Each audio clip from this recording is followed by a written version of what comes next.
नमस्कार, आप देख रहे हैं इंडिया न्यूज मध्य प्रदेश छत्तीसगढ़। मैं हूं आपके साथ शाफनी पटनायक। आपकी जरूरत और जनहित से जुड़े मुद्दों को हम प्रमुखता से दिखाते आ रहे हैं, चाहे वो बिजली से जुड़ा मुद्दा हो या फिर पानी की समस्या, अस्पतालों के हालात हो, बस सुविधा या कोई और मुद्दा। इंडिया न्यूज आपके सरोकार की खबरों का लगातार रियलिटी चेक कर रहा है। आए दिन गाँव हो या फिर शहर, आज वाहनों की ओवरलोडिंग एक बहुत बड़ी समस्या है और शहर में ऐसे ओवरलोड वाहन सरेआम बिना किसी डर के सड़कों पर दौड़ रहे हैं। इसके चलते बढ़ती सड़क दुर्घटना पर बस स्टैंड या चौराहे से ट्रक या किसी भी सवारी गाड़ी पर ओवरलोडिंग को लेकर रियलिटी चेक करेंगे और इन पर कोई नकेल नहीं कसी जाती, जबकि पुलिस की आंखों के सामने दौड़ते यह ओवरलोड लोगों के लिए उनकी जान का खतरा बना हुआ है। तो आज इसी पर लेकर हमारे संवाददाता जुड़ेंगे और ओवरलोडिंग को लेकर जानकारी भी देंगे। तो किसी शहर पर ओवरलोड वाहन चल रहे हैं, ओवरलोड वाहन कानून की धज्जियां उड़ाती हुई हर जगह पर हमने देखी और ऐसे में आज हम इसी मुद्दे पर रियलिटी चेक करेंगे कि कौन से जिले में, कौन से शहर में वाहनों की कितनी ओवरलोडिंग होती है और वहां पर पुलिस प्रशासन द्वारा कितनी कार्रवाई की जाती है, इसको लेकर क्या कुछ कदम उठाए जाते हैं। क्योंकि कई बार हमने देखा है प्रशासन की अनदेखी के कारण वाहन चालक जो है वो अपनी मनमानी करते हैं, क्योंकि कानून बनने के बावजूद भी आपको बता दें कि कानून की धज्जियां उड़ाई जाती है। क्षमता से अधिक लोग वाहनों में भरे जाते हैं और कहीं ना कहीं इसकी वजह से वाहन जो है दुर्घटना का शिकार होते हैं, जिसमें इसका खामियाजा उसमें सवार जो यात्री है उनको भुगतना पड़ता है। ओवरलोड वाहन कानून की धज्जियां उड़ाते हुए कई बार हमने देखा होगा, क्षमता से अधिक सवारियां बस संचालक लेते हैं।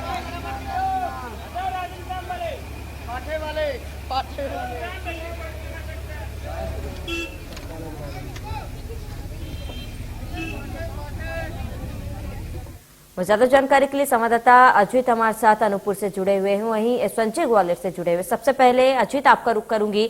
अगर वाहनों की ओवरलोडिंग की बात की जाए तो कई बार हमने देखा है कि कई जगहों पर लोग जो है क्षमता से ज्यादा वाहन पर यात्री जो है वो यात्रा करते हैं और ऐसे में कहीं ना कहीं कानून की धज्जियां जो है वो उड़ाई जाती है। अगर अनूपपुर की बात की जाए, वहां पर ओवरलोडिंग को लेकर क्या कुछ अपडेट है, वहां पर क्या कुछ तस्वीरें हैं? सामने जी मैं आपको बता दूं कि अनूपपुर का ये बस स्टैंड जो है ये बहुत पुराना बस स्टैंड है और यहाँ पे क्षमता और कभी कभी तो ये बस स्टैंड में भी बस ही ओवरलोड हो जाता है, क्योंकि यहाँ व्यवस्था नहीं है। लेकिन जो बसें हैं इस समय लगभग 30% बसें कम हुई है। कोविड काल में बढ़ते पेट्रोल और डीजल के दामों ने जो है लोगों को बसों के पहिए को थाम दिया है। उसके अलावा चूंकि ट्रेनें बंद हो गई, जब ट्रेनें बंद हो गई तो बसों भीड़ ज्यादा हो गई। ऑलरेडी बसों की संख्या कम है और उसके बावजूद इन बसों की व्यवस्था, अभी हम सुबह 8 बजे से यहाँ बैठे हुए हैं, मुझे शायद ही कोई बस ऐसी मिली हो जिस बस में ओवरलोड सवारी ना आई हो। लेकिन आश्चर्य की बात यह है कि यहाँ पर एक भी यातायात विभाग का कोई अधिकारी या कर्मचारी या पुलिस यहाँ पर व्यवस्था के रूप में नहीं दिखता, न ड्यूटी के रूप में दिखता है। आए दिन दुर्घटना होती है, अनूपपुर में कभी बस पलटती है। पुष्पराजगढ़ खासतौर पर जो इसका पहाड़ी इलाका है वहां की, जहाँ पे बसों की संख्या कम है, जहाँ पे मेन लाइन से बाहर है, वहां पे तो स्थिति बद से बदतर हो जाती है। श्रावणी जी बिल्कुल अजीत बने रहे हमारे साथ, जानकारी के लिए लौटेंगे आपके पास। वहीं हमारे संवाददाता संजय हमारे साथ ग्वालियर से जुड़े हुए हैं। संजय, आपका रुख करूंगी। अगर ग्वालियर की बात की जाए, ओवरलोडिंग को लेकर वहां पर क्या कुछ तस्वीरें हैं? जैसे तो ये मिलता है क्योंकि ग्वालियर जो है संभागीय मुख्यालय है, पूरे संभाग भर का मुख्यालय है जिससे 8 जिले जुड़े हुए हैं। मैं आपको दिखा सकता हूँ यहाँ पर तमाम सारी बसेज हैं, लेकिन दिन में यहाँ पर ओवरलोडिंग की समस्या इतनी ज्यादा नहीं होती है। हालांकि लगातार भीड़ जो बढ़ती हुई यात्रियों की भीड़ कहीं ना कहीं लोगों को, यात्रियों की जो है ओवरलोडिंग, यात्री ज्यादा से ज्यादा भरे जाते हैं, लेकिन बावजूद इसके यहाँ पर अभी इतनी पैनिक स्थिति नहीं है। कारण ये है कि बहुत तेज गर्मी है, लगभग 44 डिग्री का तापमान है, तो कहीं ना कहीं लोग अभी यात्रा करने से बच रहे हैं। मैं आपको बता दूं कि लगातार इस तरह की दुर्घटनाएं सामने आती हैं, लेकिन कहीं जो कि अभी अजय ने बताया कि यहाँ पर जो लोग हैं, जो प्रशासन है, पुलिस है और परिवहन विभाग है, तीनों विभाग यहाँ पर बहुत कम नजर आते हैं। पुलिस की हालांकि चौकसी है, एक दो जो लोग हैं, एक दो सिपाही हैं, वो यहाँ पर आरक्षक मौजूद रहते हैं, लेकिन अहम बात यह है कि परिवहन विभाग और जो जिला प्रशासन है वो कहीं ना कहीं इससे अनजान बना हुआ रहता है। तो देखने वाली बात यह है कि लगातार दुर्घटनाओं के बावजूद जो लोग हैं, जो बस संचालक है वो यहाँ पर नहीं मानते हैं। अमूमन जो दुर्घटनाएं होती है वो देर रात होती है, और रात को जो बसेस चलती हैं निजी प्राइवेट बस संचालकों द्वारा जो एसी बसें चलाई जाती हैं, वीडियो बस बसें चलाई जाती हैं, उनमें सबसे ज्यादा दुर्घटना का शिकार होती है, क्योंकि उसमें 2 से 5 टन का माल जो है बसों के ऊपर लादा जाता है। ये अहम बात है जी। बिल्कुल संजय, बने रहे हमारे साथ जानकारी के लिए लौटेंगे। अजीत, आपका रुख करूंगी क्योंकि फिलहाल आप बस अड्डे पर मौजूद है, अगर हो सके तो वहां की जरा तस्वीरें दिखाएं, और खास करके अगर बसों की हो सके तो बसों की तस्वीरें दिखाएं कि किस तरीके से कितनी संख्या में यात्री जो है बसों में सवार है, और हो सके तो वहां पर मौजूद लोग और यात्री जो है उनसे बात करने की कोशिश करे कि ओवरलोडिंग को लेकर उनका क्या कुछ कहना है। मैं आपको बता दूं कि यहाँ जो बस स्टैंड में कंडीशन क्या स्थिति है, और पीछे अभी जो बस आई है हमारे सामने, इस बस की कंडीशन आप जाके दिखाएं। जो हमारे कैमरामैन है, इस शेडोज से अभी तुरंत आई है, इस बस में जो स्थितियां है वहाँ पे जरूर सामने आप विजुअल्स को देख रहे होंगे। रामजी जी की जो विजुअल है वहाँ पर, वो उससे वहाँ की जो बस कंडीशन है वो बहुत ही मतलब अभी जो आई है वो संख्या कम है। लेकिन मेरे साथ मोटर यूनियन के संभागीय अध्यक्ष में है, जो मजदूर मोटर यूनियन बस के हैं, उन्हीं से हम सीधे बात करते हैं कि वो ये स्थिति जो बनी है, क्यों ये स्थिति क्यों बनी है सर?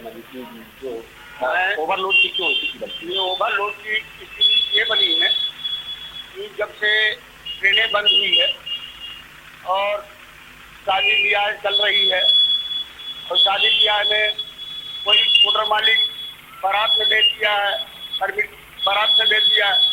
अब 2 गाड़ी की जगह एक गाड़ी जा रही है, 4 गाड़ी की जगह एक गाड़ी जा रही है, गाड़ी फिर तो बनी रही है। आपसे कार्रवाई होती है, पुलिस आपसे और किस तरह से आपका पुलिस से कैसे मिलते हैं? और यदि पुलिस को बस स्टैंड में मेरे को कभी आज 4 दिन से मैं स्वयं को संभागीय गाड़ी चला रहा हूँ, अनूपपुर बस स्टैंड में मेरे को पुलिस दिखाई नहीं देते हैं। मतलब पूरी अव्यवस्था है अनूपपुर स्टैंड का। टैक्सी इधर 10-15 मिनट पूरा जाम लग जाता है, कोई गाड़ी आगे, कोई चाहे एसपी आ जाता है, कोई कलेक्टर, कोई ओवरलोड पर, और ओवरलोड में आज तक कोई पूछताछ भी नहीं करते हैं, और इतना ओवरलोड चलते हैं। गाड़ी तो चलती है इनकी चिरमिरी बनारस चलती है, वो चलती है ऑल इंडिया परमिट में चलती है। ऑल इंडिया परमिट का मतलब क्या होता है कि रायपुर से गाड़ी चली, इलाहाबाद की ओर जा रही है तो इलाहाबाद में ही सवारी उतरेंगे, लोकल सवारी बैठाते हैं। क्यों होता है इतने सारे ऐसे? और चालक परिचालक का एक्सीडेंट हो जाता है, उसको किनारे कर दिए जाते हैं। बड़े बड़े जो फार्म है, मोटर मालिक लोग जो हमारे शहडोल संभाग में बड़े बड़े फार्म हैं, मैं शासन से अनुरोध करता हूं कि इनकी सीबीआई जांच होना चाहिए, क्योंकि इनके पास 2-2 गाड़ी थी, आज इनके पास 200 गाड़ी है। क्या हमारे चालक परिचालक के खून पसीना से ये लोग इतना बस बना लिए हैं? आप लोग ओवरलोड रोड पे तो आप करते हैं ना, तो ओवरलोड तो आप लोग लेके सकते। ओवरलोड वो स्वयं करवाते हैं। यदि उनके पास 4 गाड़ी है और 3 परमिट बंद कर दिए हैं, 3 गाड़ी उनकी बारात में जाएगी, तो 1 गाड़ी यदि स्टैंड में रहेगी तो ओवरलोड तो चलबे करेगा। तो क्या मोटर क्योंकि ट्रेन बंद है, शासन ने ट्रेन बंद कराया। 60 से चलता है ये शासन से 60 से चल रहा है ये, क्योंकि शासन ने मोटर मालिकों का टैक्स माफ किया, और आज भी 2 साल के कोरोना काल में हमारे चालक परिचालक को एक भी पैसा, एक नया पैसा नहीं दिया, ना मोटर मालिक के द्वारा, ना शासन के द्वारा। जब एक्सीडेंट हो जाते हैं तो कोई भी हमारे चालक परिचालक को न मोटर मालिक द्वारा पूछा जाता है और न शासन के द्वारा पूछा जाता है। रामणी जी, मैं आपको बता दूं होती है तब ये जो स्थिति है, ये ऑलरेडी जहाँ पे समस्याओं को लेकर के मोटर मालिकों की अड़चना और प्रशासन और पुलिस प्रशासन की साठगांठ ही इस ओवरलोड के लिए जिम्मेदार है।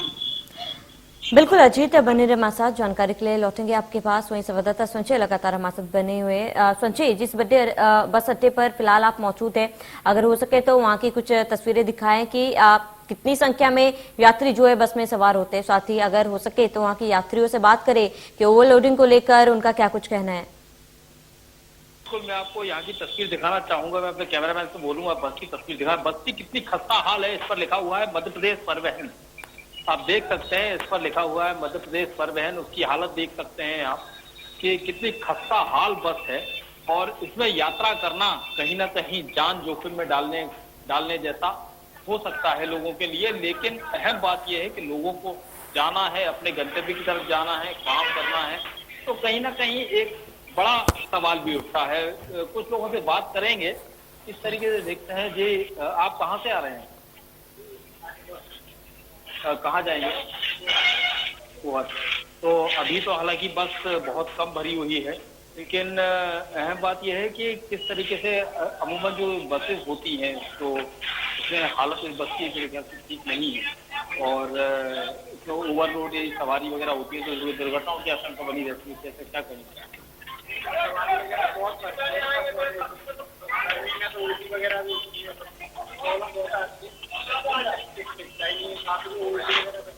मजबूरी है आपकी, जाना है। बिल्कुल, तो मजबूरी है जाना। आप थोड़ा सा भैया आप ये बताएं मुझे, कहाँ से कहाँ जा रहे हैं आप? अभी तो हालांकि बस में कम सवारी है, लेकिन ओवरलोडिंग ज्यादा होती है तो इसके चलते दुर्घटनाओं की आशंका बनी रहती है, तो क्या कहेंगे? सही बात है सर, बड़ा ओवरलोडिंग से दुर्घटना हो सकती है। बाकी जो भीड़ भड़के में गर्मी और उल्टी वगैरह बहुत सारे लोग करते हैं, इसलिए प्रॉब्लम खड़ी हो जाती है। इसलिए मजबूरी है आने जाने के लिए, क्या करें? ये सरकार को सुविधा चाहिए कि थोड़ी सी बसें और चलाई है। जो बस यहाँ पर है उसकी हालत भी बिल्कुल खस्ता है, आप सीधा देख रहे हैं आप। ये क्या कह सकते हैं आप इससे? तो इससे दुर्घटना का और ज्यादा चांस बढ़ जाते हैं। बिल्कुल, तो सामने यहाँ पर दुर्घटना के चांसेस जो है वो यहाँ पर बढ़ जाते हैं। बिल्कुल संजय, हो सके तो यात्रियों से ये पूछे कि जब ओवरलोडिंग होती है बस में तो क्या बस संचालक द्वारा इस पर कोई कार्रवाई नहीं की जाती, या फिर लोगों को ये समझाने की कोशिश नहीं की जाती, या फिर रोकने की कोशिश नहीं की जाती है? मेरे साथ और भी लोग मौजूद हैं यहाँ पर, उनसे बात करेंगे तो देखते हैं किस तरीके से देखते हैं। जी आप सर कहाँ पर जा रहे हैं? आप पहुंच जा रहा हूँ जी। आप तो खैर पुलिस में हैं, तो ओवरलोडिंग होती है किस तरीके से देखते हैं? क्योंकि बस आपको तो जाना ही है, अपने गंतव्य तक जाना है, काम करना है, तो जो मजबूरी भी है, लेकिन ओवरलोडिंग को देख कैसे देखते?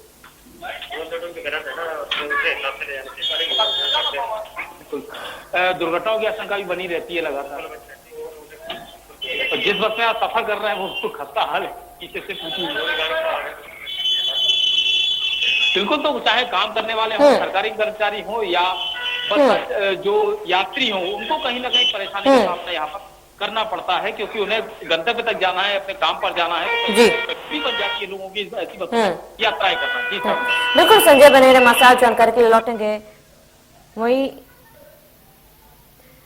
बिल्कुल संजय, क्योंकि देखिए कई बार हमने देखा है ओवरलोडिंग का मुख्य कारण जो है वो बस के समय में, क्योंकि कई बार एक लंबे अंतराल के बाद दूसरी बस आती है और इसी चक्कर में लोग जो है कोशिश करते हैं कि जो बस सामने आई हो उसी में प्रवेश करें और उसी में ही वे यात्रा करें, क्योंकि अगली बस कब आएगी ये किसी को नहीं पता रहता। और ऐसे में ये कहीं ना कहीं जो बस संचालक है, बस एसोसिएशन है, उनकी भी कहीं ना कहीं गलती है, बस प्रशासन की तरफ से भी कहीं ना कहीं गलती है कि समय समय पर बस जो है वो नहीं आता, जिसकी वजह से यात्री एक ही बस में सवार होने को मजबूर होते हैं ओवरलोड होकर।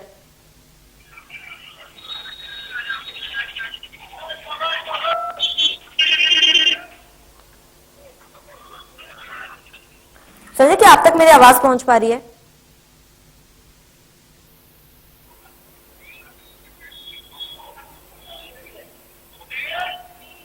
लगता है तकनीकी खामी के कारण संपर्क नहीं हो पा रहा है, दोबारा से जुड़ने की कोशिश करेंगे। तो आपको तस्वीरें दिखा रहे थे हम किस तरीके से ओवरलोड बसेस जो है लोगों की जान का खतरा बना रहता है इसकी वजह से, और रियलिटी चेक करा रहे थे हम आपको, जहां पर ओवरलोड वाहनों को लेकर किस तरीके से लोग जो है जोखिम उठाते हैं और कहीं ना कहीं ओवरलोडिंग जो है वो कानून की धज्जियां उड़ाती है। इसके बावजूद भी प्रशासन जो है अलर्ट नहीं है। वही संवाददाता संजय ग्वालियर से लगातार हमारे साथ बने हुए हैं। संजय, क्योंकि जिस तरीके से तस्वीर आप दिखा रहे थे और लोगों का भी ये मानना है कि कई बार ओवरलोडिंग हो जाती है, लेकिन कहीं ना कहीं लोग जो है वो मजबूर है। कई बार ऐसा होता है कि एक बस के बाद जो दूसरी बस का समय होता है वो एक लंबे अंतराल के बाद दूसरी बस आती है या फिर काफी समय बाद दूसरी बस आती है, जिसकी वजह से लोग जो है जो बस सामने आते उसी पर सफर करने को मजबूर हो जाते हैं, चाहे उन्हें सीट मिले या नहीं मिले। कहीं ना कहीं ये प्रशासन की भी गलती है और लापरवाही है, और बस संचालकों की भी लापरवाही है कि जो समय पर बसें आती है वो फिलहाल समय पर बस नहीं आती, जिसकी वजह से लोग मजबूर है। बिल्कुल सामने मैं दिखाना चाहूंगा कि आप देख सकते हैं यहाँ पर सबसे बड़ा बस अड्डा है, ये बस स्टैंड है, और यहाँ पर पुलिस का एक भी आरक्षक यहाँ पर नहीं है। परिवहन विभाग का कोई भी कर्मचारी यहाँ पर नहीं है, जिला प्रशासन का कोई भी कर्मचारी मॉनिटरिंग करने के लिए यहाँ पर नहीं है। तो कहीं ना कहीं दुर्घटना का खतरा यहाँ तो बढ़ ही जाता है। वहीं फिटनेस की यदि बात की जाए इन बसों की, तो बसों की इतनी हालत खस्ता है कि लोगों को मजबूरन जाना पड़ रहा है। और मैंने अभी एक पुलिस में इंस्पेक्टर थे, उनसे भी बात की थी हमने, तो उनका ये कहना है कि हमें नौकरी पर जाना है, क्या करें, मजबूरी है, समय पर पहुंचना है। तो इसके चलते लोग जो है कहीं ना कहीं परेशान होते हैं और ऐसी बसों में सफर करने को मजबूर होते हैं। अहम बात यह है कि इसमें प्रशासन को, परिवहन विभाग को और यातायात पुलिस को यहाँ पर निगरानी करनी पड़ेगी, मॉनिटरिंग करनी पड़ेगी, उसके बाद ही कुछ तस्वीर बदल सकती है। हालांकि ग्वालियर में तमाम सारी बस दुर्घटनाएं हुई हैं, ओवरलोडिंग को लेकर तमाम सारे हादसे पेश आए हैं, लेकिन बावजूद इसके प्रशासन सबक नहीं लेता, ये बड़ी बात है। तो कहीं ना कहीं जब बड़ी दुर्घटना हो जाती है, उसके बाद प्रशासन जागता है और उसके बाद तमाम सारी कार्रवाई चालू होती है, उसके बाद तुरंत खत्म भी हो जाती है। तो एक समय के आधार पर ये काम करते हैं और जैसे ही सब कुछ सही ठीक ठाक चलने लगता है, उसके बाद बस संचालकों की मिली भगत से, पुलिस प्रशासन, परिवहन विभाग की मिली भगत से सारे काम जो है, सारी बसें बिना फिटनेस के भी यहाँ पर चलती हुई नजर आ रही हैं। जी बिल्कुल संजय, आपसे ये भी जानना चाहूंगी क्योंकि हम अगर ओवरलोडिंग वाहनों की बात कर रहे हैं तो केवल बसें ही नहीं, कई बार हमने देखा है रिक्शा, ऑटो चालक जो है वो ओवरलोडिंग से चलते हैं सड़कों पर। इसके साथ ही कई अन्य वाहन है जिस पर यात्री जो है, लोग एक जगह से दूसरी जगह जब जाने की कोशिश करते तब भी वो वाहन जो है वो ओवरलोड होते हैं। अगर ग्वालियर की बात की जाए तो बाकी वाहनों के वहां पर क्या कुछ हालात है? ओवरलोडिंग की समस्या जो है ग्वालियर में सब जगह है। ग्वालियर में ट्रांसपोर्ट नगर है, वहां से सारे ओवरलोड वाहन निकलते हैं और गुजरते हैं। वहां पर थाना है बहुड़ापुर, वहां से बिल्कुल भी जो है पुलिस कर्मियों द्वारा ध्यान नहीं दिया जाता, या ये कहे कि ध्यान नहीं देते क्योंकि उनसे कोई न कोई वसूली की व्यवस्थाएं चलती रहती है। ये साफ तौर पर आरोप जो लोग लोडिंग वाहन चलाते हैं ड्राइवर, उनका ही आरोप है, ये ट्रांसपोर्टर को आरोप है कि पुलिस हमसे वसूली करती है। खास बात यह है कि लगातार इस तरह की तस्वीरें सामने आती हैं, पुलिस की भी तस्वीरें सामने आती हैं वसूली करते हुए।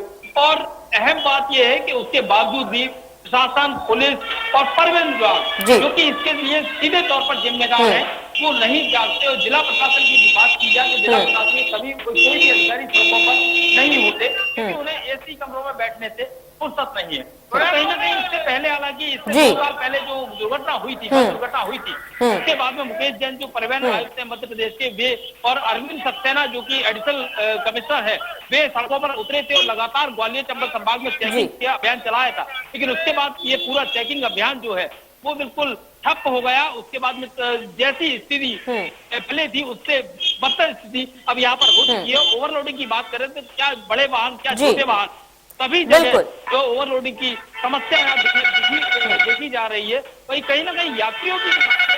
बिल्कुल संजय बने हमारे साथ जानकारी के लिए लौटेंगे। अजीत, आपका रुख करूंगी क्योंकि अगर ओवरलोडिंग की बात की जा रही है तो केवल बसें ही नहीं, बाकी अन्य रिक्शा हो गया, ऑटो हो गया, उसमें भी ओवरलोडिंग देखी जा रही है। अगर अनूपपुर की बात की जाए तो वहां पर क्या बाकी वाहनों में भी यही हालत है?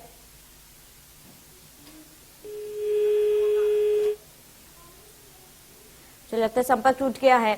तो तमाम जानकारी के लिए अजीत हमारे साथ जुड़ने के लिए आपका बहुत बहुत शुक्रिया। वहीं संजय हमारे साथ जुड़ने के लिए आपका बहुत बहुत शुक्रिया। तो ओवरलोडिंग आज भी एक महत्वपूर्ण विषय है जहां पर लगातार बस संचालकों की लापरवाही से ओवरलोडिंग जो है बसों में और बाकी वाहनों में की जाती है, जिसका खामियाजा आम यात्री को भुगतना पड़ता है। तो इसी के साथ इस बुलेटिन में मेरे साथ इतना ही। देखते रहिए ETN न्यूज़।